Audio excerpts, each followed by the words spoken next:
5 quiet habits destroying you that hustle culture normalized. Have you ever felt this way? You get home after a long day. You didn't do any heavy manual labor. Maybe you just sat at an office desk in front of a computer all day. Yet you feel utterly exhausted, drained to your very bones. You collapse onto the couch, turn on a show on Netflix. But barely 5 minutes in, your hand mindlessly reaches for your phone and you start scrolling TikTok or Instagram. Your eyes are darting between 2 screens, but your mind isn't actually registered on either. You're restless, bored, yet you physically cannot stop. And just like that, another day ends. You lie in bed, weighed down by guilt and emptiness, promising yourself, tomorrow will be different. I'll be more productive. But tomorrow comes, and the exact same loop repeats. Don't be so quick to blame a lack of discipline or willpower. The truth is far more insidious. Chances are your willpower isn't broken. What's broken is your brain's reward system. Today, we are going to dismantle 5 incredibly quiet habits. Habits that modern society, especially hustle culture, has completely normalized. They are silently hijacking your dopamine baseline, dragging you into a state of chronic self-sabotage without you ever realizing it. Welcome to the dark side of psychology. Habit 1. Second screen paralysis. Let's start with a habit that 90% of us are guilty of. Second screen paralysis. It's when you need a YouTube video playing while you eat, or when you scroll through Facebook while listening to a podcast, or when you put a movie on just for background noise while mindlessly browsing social media. You think you're multitasking, maximizing your downtime, or just relaxing. But according to neurobiologist Dr. Andrew Huberman, you are doing something highly detrimental to your brain. Dopamine stacking. Dopamine isn't the molecule of pleasure, as most people think.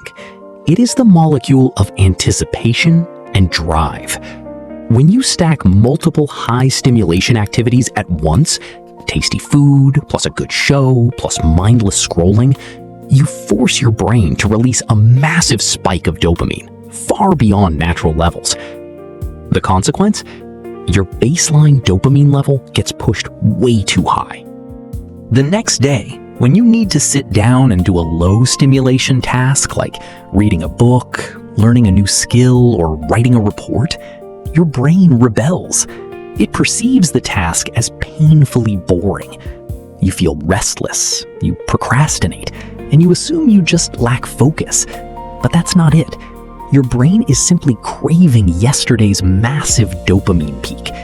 It manipulates you, drains your motivation, and coaxes you to abandon the hard task for a quick fix.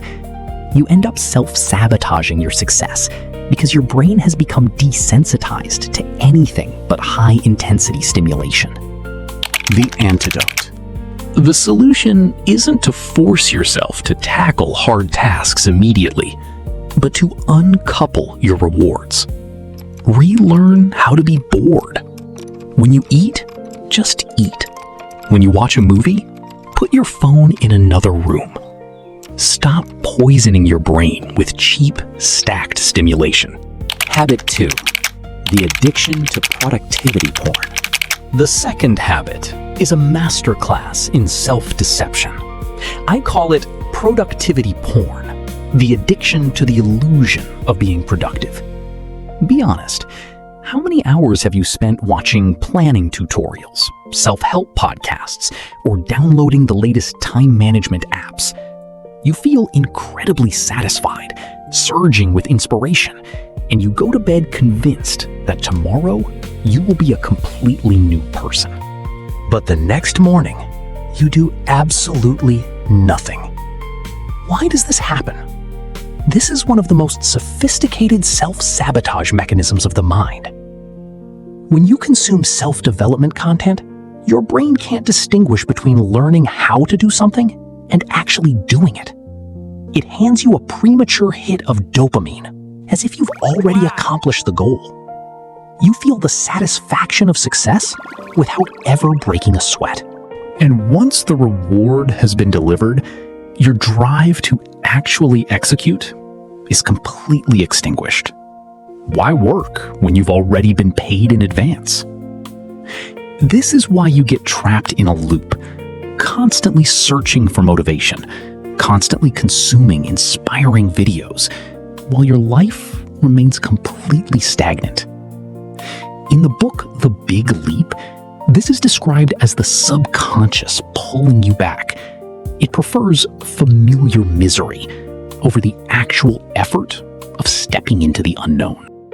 The antidote. It's time to enforce the 1-to-1 ratio. For every hour you spend consuming self-help content, force yourself to spend 1 hour in real, focused execution. Don't let your brain cash the check before your hands have done the work. Habit 3. The dessert first trap. If there is one habit that can completely dismantle your brain's reward system in the first 10 minutes of the day, it's this: reaching for your phone the second you open your eyes. Evolutionarily, the human brain was wired for a simple rule: effort first, reward later. Our ancestors had to wake up hungry, track prey, face danger, secure the hunt, and only then feast and enjoy that dopamine release. The reward was always at the end of the effort. But when you grab your phone in the morning to watch a funny reel or read juicy drama, you dump a massive reward straight into your brain with zero biological effort. It's the neurological equivalent of eating chocolate cake for breakfast before you even touch your main meal. By spiking your dopamine at 7 a.m. with a screen, the rest of your day is mathematically destined to be a downhill slope. This is why you feel sluggish, depleted, and completely unmotivated by 10 a.m. No amount of coffee can save you, because your reward system was drained before your feet even touched the floor. The antidote. Try this brutal but life-changing rule for the next 7 days. No screens for the first hour of your day. Let your brain wake up naturally with sunlight, a glass of water, and physical movement. Retrain your brain to accept the biological order of things. No work, no reward. Habit 4. The venting loop. The fourth habit might be hard to stomach, and it might bruise your ego. But listen closely. Sometimes the reason you can't escape a toxic job, a dysfunctional relationship, or financial stagnation isn't because you lack ability. It's because your brain is actually enjoying the misery. In psychology, this is known as secondary gain. When you play the victim, complaining about how terrible your boss is, how neglectful your partner is, or how unfair the economy is, you get sympathy, validation, and attention. Venting and being comforted releases oxytocin and dopamine. It gives you a quick neurological payout, even though your actual situation hasn't changed at all. Your brain tricks you into believing that complaining about the problem is the same as solving it.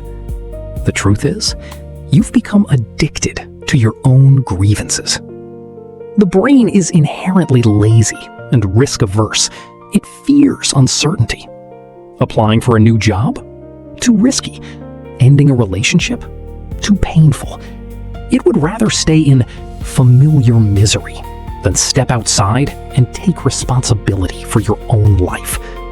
You self-sabotage your future to hold on to the secondary gain of the present. The antidote. The next time you find yourself about to launch into a long rant, pause for 3 seconds and ask yourself, am I looking for a solution, or am I just craving pity? Cut off the dopamine supply you get from playing the victim, and you will force yourself to take action. Habit 5. Perfectionism as procrastination. The final habit is the most dangerous enemy of high achievers: perfectionism. You wait for the perfect moment. You need your desk to be pristine before you start. You have to buy the best camera setup before starting YouTube.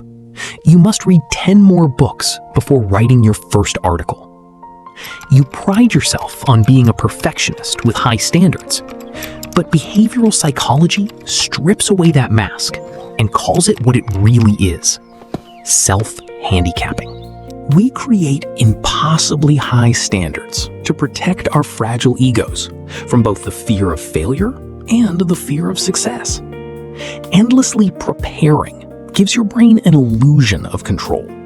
As long as you are preparing, you never actually begin, which means you can never fail. You avoid responsibility perfectly. Perfectionism starves your brain of the dopamine of completion. It forces your reward system to wait for a massive, flawless victory at the finish line, something that rarely, if ever, happens. The antidote. Our deepest fear isn't that we aren't good enough. It's the fear of being seen starting clumsily. Internalize this. Done is better than perfect. Force your brain to collect small dopamine wins from completing messy, imperfect, and flawed drafts, because that is the only way the real world actually works. If you saw yourself in these 5 habits, please don't beat yourself up. This is not a personal failure. It is the inevitable result of navigating the modern world with an ancient brain. A world where brilliant minds design systems solely to hack your dopamine loop. But here is the beautiful truth. Neuroscience has proven the existence of neuroplasticity. Your reward system isn't permanently broken. It's just out of calibration. Starting today, by cutting off cheap morning stimulation, embracing moments of boredom, and calling out the excuses your brain whispers to you, you will regain control. The war against your own mind is the hardest one you'll ever fight.